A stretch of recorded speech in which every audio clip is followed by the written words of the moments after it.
할렐루야. 오늘은 누가복음 16장 거지 나사로와 부자 이야기를 계속해서 그 가운데 있는 여러 가지 놀라운 일들을 한번 생각해 보곤 합니다.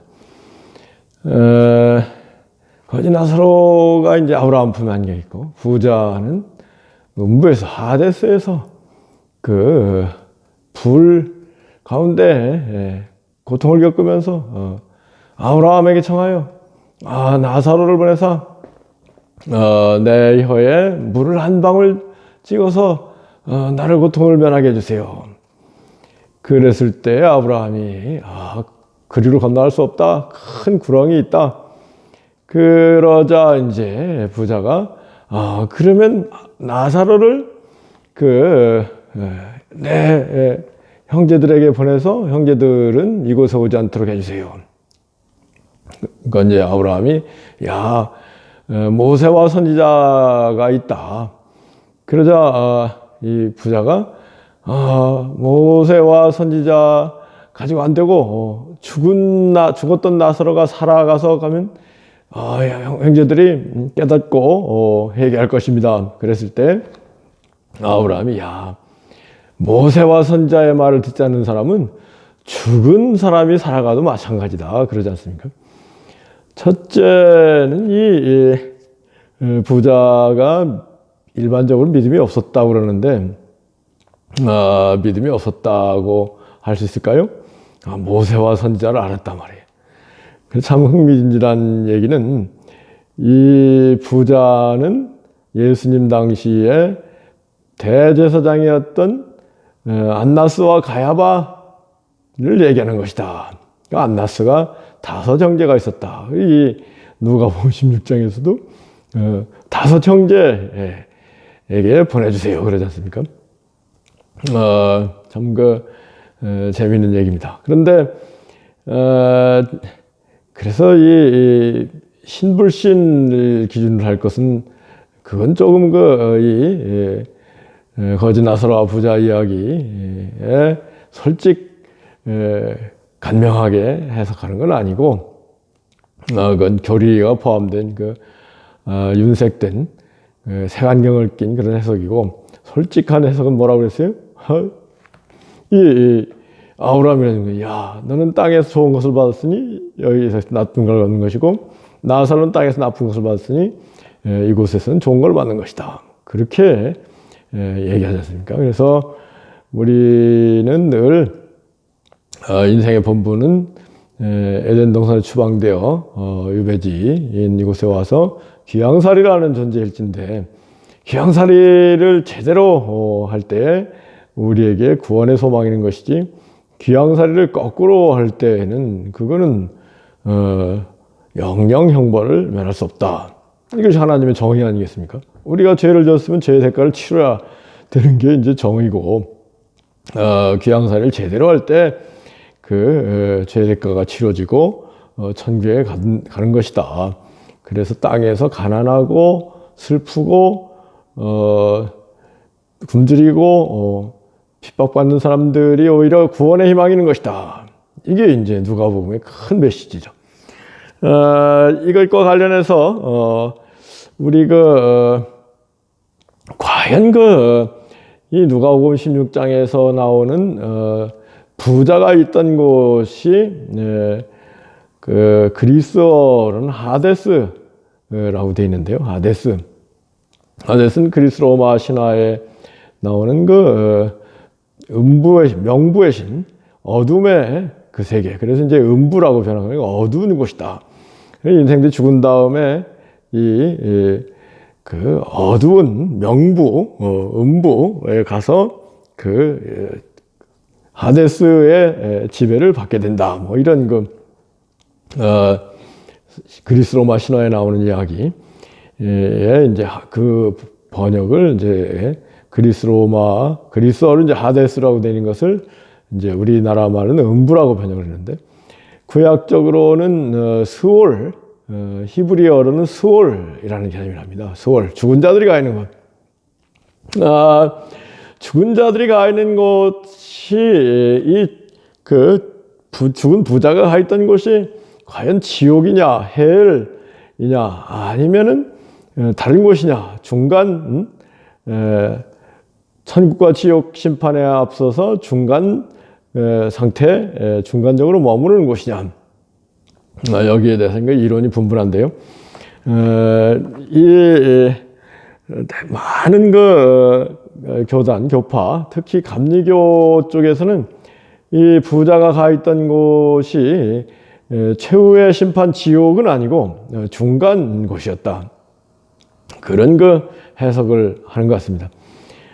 가톨릭에서는 연옥이 아니겠느냐 뭐 그렇게 해석하는 견해가 있는 것 같아요. 오늘은 그래서 연옥에 대해서 한번 생각을 해보자 하는데 연옥 가톨릭에서는 정말로 성실하게 성결하게 신앙생활하는 사람들은 천국을 직행하고 그리고 대죄 큰 죄를 진 사람 지옥으로 직행하고 소죄를 지은 사람들 소죄를 많이 지은 사람들은 이 연옥에 오래 고생하게 되고 소재를 뭐 적당 중간 지은 사람 중간 정도 있는 거고 소재를 적게 지은 사람은 연옥을 빨리 탈출한다. 천국에 간다. 가톨릭에서는 퍼가토리라고 해가지고 이 연옥이 죄를 정화하는 것이다. 그 땅에서 소재를 지은 사람들 예수님의 보혈로 씻음을 받을 뿐만 아니라 이 연옥에서 또 정화 과정을 거쳐서 천국에 가는 것이다. 이게 가톨릭의 교리죠. 갑자기 또 뭐 연옥 얘기를 하느냐, 여러분들이 이렇게 생각할지 모르는데, 이 여러 가지 기독교 신앙에 관한 설들에 대해서 생각해 보는 것은 늘 유익하고 늘 흥미진진합니다. 우리가 뭐 가톨릭에서 얘기하는 건 다 틀렸다. 뭐 정교 오소독스에서 얘기하는 건 다 틀렸다. 뭐 그런 거 생각할 필요도 없다. 뭐 이렇게 얘기하는 건 우물한 개구리가 되기 쉽고 왜 가톨릭에서 연옥을 자꾸 얘기하느냐. 근데 왜 또 프로테스탄트 개신교에서는 연옥을 강력히 부정하느냐. 이런 거에 대해서 연구를 하고 정리를 하는 건 참 유익하고 흥미진진한 일이라고 하겠습니다. 가톨릭은 연옥 근거를 이렇게 누가복음 16장에 나오는 부자가 신음하는 곳 중간적인 곳이 있고 또 고린도전서 15장에 보면은 부활장이죠. 거기에 보면 우리 살아있는 성도들이 죽은 조상을 위해서 침례를 받는다. 침례를 받지 않고 죽은 조상들을 위해서 침례를 대신 받아서 죽은 조상들의 죄를 씻는다. 뭐 이런 부분이 또 있지 않습니까? 그러니까 죽은 조상들이 연옥에 가 있을 때 조상들의 죄를 씻어주기 위해서 대신 침례를 받는다. 그리고 베드로전서 3장에 보면은 우리 주님께서 십자가에 죽으신 다음에 영으로 옥에 있는 영들에게 가서 복음을 전파했다. 죽은 자들에게 복음이 전파되었다. 이런 것을 보면은 이런 연옥이라는 개념이 있을 수 있다. 그래서 개신교 신학자 가운데 C.S. 루이스 변신론자죠. 기독교의 여러 가지 신앙을 위대한 변호, 기독교 신앙 변호 가가 이제 C.S. 루이스 20세기 후반의 영국의 위대한 신학자인데 이 사람도 연옥의 개념은 아주 유익하고 있을 수 있다. 그런 얘기를 했거든요. 우리가 이제 일반적으로 그러지 않습니까? 지구의 심판에 관해서 노아 홍수 시대는 물 심판이 벌어졌고, 그리고 이제 최후의 심판은 불 심판일 것이다. 그러지 않습니까? 그래서 우리가 물 세례를 통해 물 침례를 통해서 일단 정결하게 되지만은 침례 받은 뒤에 또 여러 가지 소재를 지을 수 있다. 그것을 고해성사로 고백하고 보석으로 씻고 또는 개신교적으로 뭐 회개하고 바르게 살고 그리고 씻고 천국에 가는 것이다. 이게 일반적인 이론이죠. 그런데 과연 그 침례 받으면은 우리 그 침례 이전에 지은 죄가 깨끗이 씻어지느냐? 이것도 한번 좀 검증이 필요한 이론이라고 할까요? 여러분 어떻게 생각하십니까? 침례받 믿고 믿음을 고백하고 침례를 한 번 받는 건데 침례 받으면 침례 받기 이전에 지은 모든 죄가 다 씻어진다. 이게 이제 뭐 신구교 큰 이론 교리죠. 근데 이제 여기에 대해서 우스운 얘기가 기독교를 공인한 로마의 황제 콘스탄티누스 대제가 그러면은 나는 뭐 침례를 최대한 미뤄가지고 죽기 전에 침례를 받겠다. 내가 지금 생각해 볼 때 황제로서 앞으로도 계속해서 많은 죄를 지을 텐데 그거를 한꺼번에 침례로 씻을 수 있다면은 죽기 전에 마지막에 침례를 받고 죄를 씻고 천국에 가겠다. 아주 뭐랄까요? 계산이 빠른 그와 같은 생각인데 여러분 어떻게 생각하십니까? 그럴까요?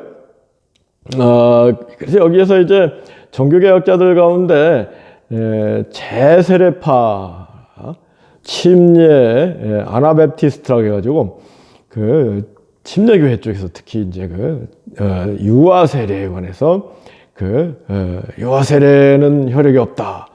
정말로 자기가 의식이 있는 성인이 되어서 의지를 갖고 죄를 고백하고 예수를 믿고 침례를 받아야 그게 진정한 침례고 죄를 씻게 되는 것이다. 이게 이제 제세례파들의 주장이었습니다. 일반적으로 지금까지 신구교의 가르침은 침례 받을 때 죄가 다 씻어지니까 애가 태어나면 유아세례, 유아침례, 유아영세를 빨리 해가지고 천국 가도록 해준다. 이게 이제 일반적인 교리죠. 대세, 다수설, 절대 다수설. 근데 이 소수설로서 이제 아나베프티스트들이 어디 그렇겠냐. 자기가 정말 죄를 깨닫고 회개하고 성부성자 성령님으로 세례 침례를 받을 때 의식적으로 자기 의지적으로 침례를 받을 때 진정으로 한 침례가 되고 그것이 죄를 씻는 것이 되는 것이다. 여러분 어떻게 생각합니까? 저는 이 제세례파의 주장이 오히려 일리가 있다고 생각합니다. 그리고 거기에 덧붙여서 우리 인격, 영혼, 심령에 죄가 붙어 있는데 붙어 있는 죄가 세례 받을 때 완전히 씻어지는가? 그거에 대해서도 한번 다시 한번 제세례파 관련해서 제세례파들이요 어마어마한 핍박을 받아가지고 정말 이루 말할 수 없는 박해를 받고 겨우겨우 명맥을 유지하게 된 그런 교파들인데 과연 그랬어야 될 것인가? 이것은 다수 가톨릭이나 다수 개신교의 횡포였다. 저는 다시 한번 정리를 할 생각인데요. 여하튼 오늘은 연옥 중심으로 생각을 하는 건데 우리 세상이 이제 노아 홍수 시대 물로 심판받았고 지금 세상은 불심판을 기다리고 최후의 심판은 불심판이 될 것이다. 주님도 같이 말씀하셨고 베드로후서의 사도 베드로도 분명히 계시록에도 불심판이 있을 것이다 그러지 않습니까? 그래서 이와 같이 인류 전체 지구 전체에 대한 심판이 물심판과 불심판을 통해서 정화되듯이 우리 각 사람도 물세례, 물침례를 통해서 1차적으로 정화되고 그리고 2차적으로 천국에 들어가기 전에 불세례를 받고 다시 한번 정화의식을 거치고 천국에 들어간다. 이게 고린도전서 3장에 분명히 사도 바울이 그렇게 선언하고 있지 않습니까? 마지막 날에, 최후의 심판 날에 앞서서 각 사람이 불을 통과할 것이다. 불 시련을 받을 것이다. 금은보화로 집을 지은 사람들은 불이 그 공력을 시험할 때, 실현할 때 그대로 공력이 남고 영광 가운데 천국에 들어갈 것이지만, 집이나 풀이나 나무로 집을 대충 짓듯이 신앙생활하는 사람은 그 공력이 다 불타버리고, 그리고 해를 받고, 해를 받는다는 벌을 받는, 고통을 받는다, 고통을 겪는다는, 그리고 서야 천국에 들어갈 것이다. 이게 이제 고린도전서 3장에 분명히 선언되어 있지 않습니까? 그렇다면은 뭐 가톨릭적인 연옥 개념은 아니더라도 우리가 이런 중간적인 정화, 통과, 불실현, 불세례의 단계가 있다는 것을 우리는 인정하고, 거기에 그거를 준비하는 사람이 지혜로운 사람이 아니겠습니까? 우리가 그냥 개신교는 일반적으로 믿음으로 천국하는 것이지 무슨 중간 심판은 없다, 이게 일반적인 개신교의 가르침인데 굉장히 위험합니다. 왜요? 우리 영혼 내 여러 가지 신앙생활 하면서도 흥과 티가 있잖아요. 흥과 티를 정화시키는 최후의 불통과 의식이 분명히 있다고 사도 바울이 고린도서 3장에서 분명히 우리 얘기하고 있지 않습니까? 그렇다면 그 준비하는 사람이 지혜로운 사람이지, 완전히 무시하고 있다가 그냥 믿음으로 무조건 천국 갑니다 이렇게 생각하고 대충 살다가 이 불시련, 불세례를 당할 때 얼마나 당황하겠습니까? 우리 신앙인은 모든 내세 일들을 준비하는 사람이 정말로 지혜로운 신앙이다. 주님께서 슬기로운 다섯 처녀와 어리석은 다섯 처녀의 경우에서도 그렇게 말씀하지 않았습니까? 우리가 모든 걸 준비하는 지혜로운 그리스도인이 되어야 되는데, 그 중에 우리 그리스도인들이 준비해야 될 것 중에 하나가 이 죽은 다음에 불시련을 준비하고 정말로 성실하게, 성결하게 신앙생활을 하는 것이 참 우리의 필요한 일 아니겠습니까? 우리 인생의 본질이 뭐예요?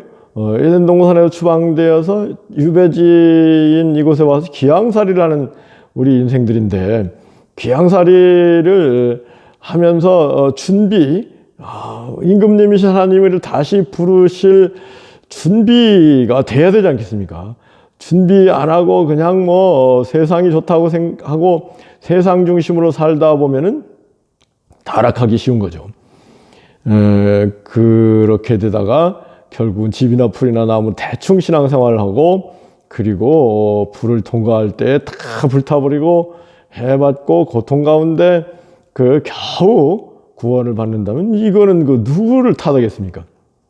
이 유튜브를 보는 분들은 정말로 우리 천국 지옥 천국에 들어가기 앞서서 이러한 불시련을 통과하게 되는 것을 기억하고 준비하는 그런 지혜로운 사람이 되어야 된다고 생각합니다. 이 가톨릭의 연옥 개념이 문제가 된 것은 이게 또 종교개혁의 계기가 됐죠. 가톨릭은 연옥을 철저하게 믿고, 소제를 많이 지은 사람들은 연옥에서 불 가운데 오래 고생하게 되어 있고, 중간 정도 지은 사람 중간 정도 있고, 적게 지은 사람들은 잠깐 있게 되는데, 이 지상에 있는 후손이나 친지들이 연옥에서 고생하는 조상이나 선배들을 위해서 선한 일을 하고 기도하고 헌금을 하면은 연옥에서 고생하던 조상들이 천국으로 옮긴다. 그러면서 이제 면죄부를 팔았거든요. 그래서 이게 연옥이 문제가 됐고, 개신교에서 연옥 개념을 철저하게 반대하는 이유가 이러한 그 종교개혁 계기가 돼 있고, 면죄부 돈을 받고 뭐 그 죽은 조상들 영혼을 뭐 천국으로 옮긴다, 뭐 이런 가톨릭에서 잘못된 일을 했기 때문에 그 가톨릭에서는 이 면죄부와 연옥을 부인하는 건데, 가톨릭에서 반종교개혁을 트리엔트 종교회의를 하면서 야, 이 돈 받고 뭐 이렇게 면죄부 이건 뭐 옳지 않다, 그건 폐지해 버렸는데, 그렇지만 연옥은 가톨릭은 나름대로 그 가톨릭의 중심 교리로 하나로 지금도 강조하고 있죠.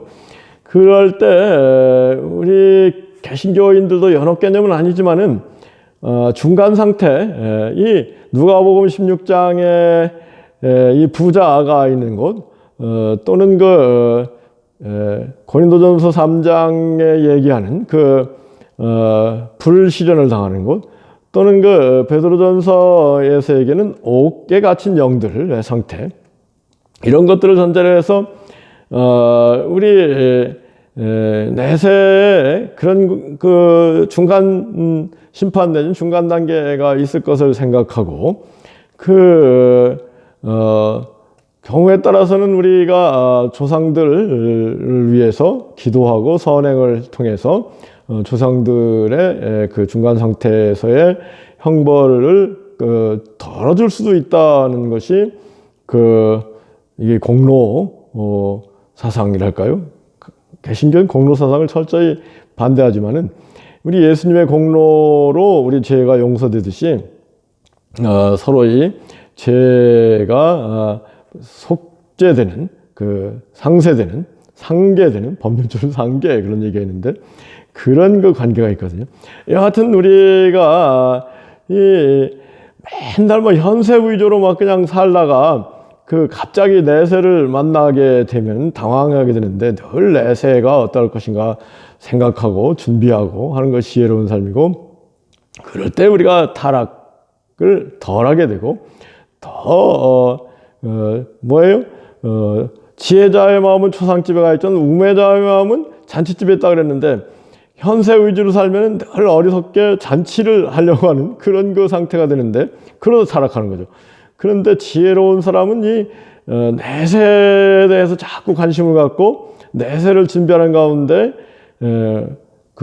정말로 금은 벌어 집을 짓듯이 신앙생활을 하게 되는 것이고, 그렇지 않고 반대로 현세 위주로 살면 타락하기 십상이다. 이런 점에서도 연옥 개념 내지는 중간 상태 개념이 상당히 유익할 수 있다, 그런 생각을 해봤습니다. 우리 이 세상을 살아갈 때 정말로 내세를 준비하는 라이프 애프터 라이프, 라이프 애프터 데스, 죽음 다음, 이 생의 삶 다음의 삶, 내세죠. 내세를 생각하고 내세를 준비하고 하는 사람이 참으로 지혜로운 삶이다. 우리 그러한 사람에게 성령님이 오시고 하나님께서 너 예수님의 보혈로 내 죄를 씻었으니 천국으로 올라와라, 이런 주님의 음성을 앞당겨 듣게 되고, 그리고 귀양살이가 앞당겨 끝나지는 그러한 그 축복이 임한다고 생각합니다. 우리 모든 성도님들에게 이 축복이 임하기를 예수님의 이름으로 기도합니다. 아멘.